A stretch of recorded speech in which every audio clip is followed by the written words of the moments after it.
سید شعیب علی شاہ مخاطب ہوں، ملیر کراچی سے میڈم۔ جی جی پوچھیے، کیا کوشچن پوچھنا چاہیں جی گے؟ معزز علماء کرام بیٹھے ہیں، میں چاہ رہا ہوں کہ ایک چیز پر تھوڑی روشنی ڈالیں کہ جیسے اگر ہم بیمار ہوتے ہیں تو علاج سنت ہے، ڈاکٹر کے پاس جاتے ہیں یا حکیم یا طبیب کے پاس یا دم وغیرہ کرواتے ہیں، تو اسی حساب سے عموماً آج کل معاشرے میں ایک چیز رائج ہے کہ علاج کے باوجود بھی اگر مریض بہتر نہیں ہوتا تو شک کرتے ہیں کہ شاید جادو یا نظر بد کے اثرات ہیں۔ تو اس میں اگر عام بندے کے پاس اتنی اپروچ نہیں ہے کہ وہ علاج کر سکے، تو کیا وہ جو ہے اپنا علاج کسی نیک عامل کے پاس کسی چیز کے ذریعے کروا سکتا ہے؟ ایک تو ہے وہ علاج کرتا ہے دم کے ذریعے، اور ایک ہے قرآن کی آیات پڑھ کے بتاتا ہے یا اللہ کے کوئی اس میں مبارک کے وہ پڑھیں، مگر اس کے علاوہ کوئی ایسا کستوری ہوئی یا زعفران ہوا اس حساب سے جو علاج کرتے ہیں ان کی کچھ اجازت شرعی حساب میں ہے یا نہیں ہے؟ تو برائے مہربانی یہ ہمارے لیے ارشاد فرمائیے، بڑی مہربانی، جزاکم اللہ خیر۔ مفتی صاحب آپ جواب دے دیجیے۔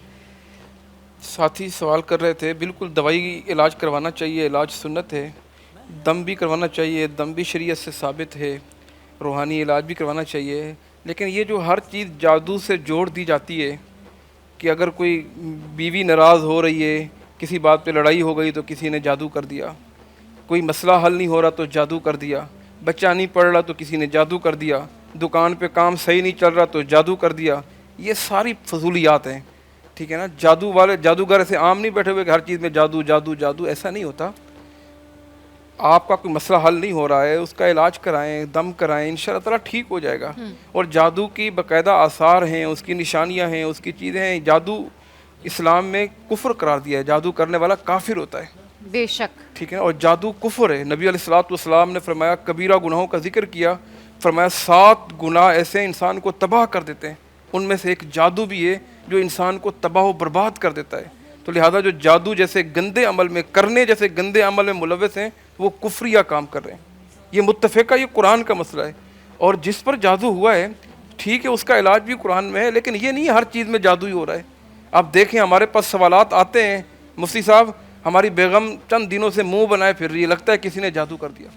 بھی آپ نے یہ کیسے تصور کر دیا؟ اور پھر یہ بھی شک پڑ جاتا ہے کہ فلاں خاتون فلاں وہ اس کے پیچھے ہو سکتی ہے، گھروں کو برباد کر دیتے ہیں۔ پھر لوگ عاملوں کے پاس جاتے ہیں، وہ یقین دلاتے ہیں، ہاں جی تمہاری ساس تمہارے پیچھے ہے، ہاں جی تمہارے فلاں تمہارے اپنے چاہنے والے، اس سے گھر کی جدائی ہو جاتی ہے۔ لہذا ہر چیز میں جادو نہیں ہوتا۔ اگر کوئی ایسا گمان ہو جائے، میں اس میں ایڈوائز کروں گا کہ دعائیں کریں، صبح شام کی اذکار پڑھیں، آپ آیت الکرسی پڑھیں۔ اللہ کے رسول صلی اللہ علیہ وسلم نے فرمایا یکفیک کل شیء، آپ کو ہر چیز کے لیے کافی ہو جائے گی۔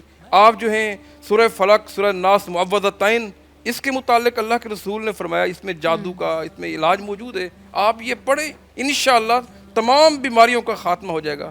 ایسے لوگ جو کاروباری ہیں، جو عامل بنے ہوئے ہیں، جن کی دکانداریاں چمک رہی ہیں، ایسے لوگوں سے بچنا چاہیے۔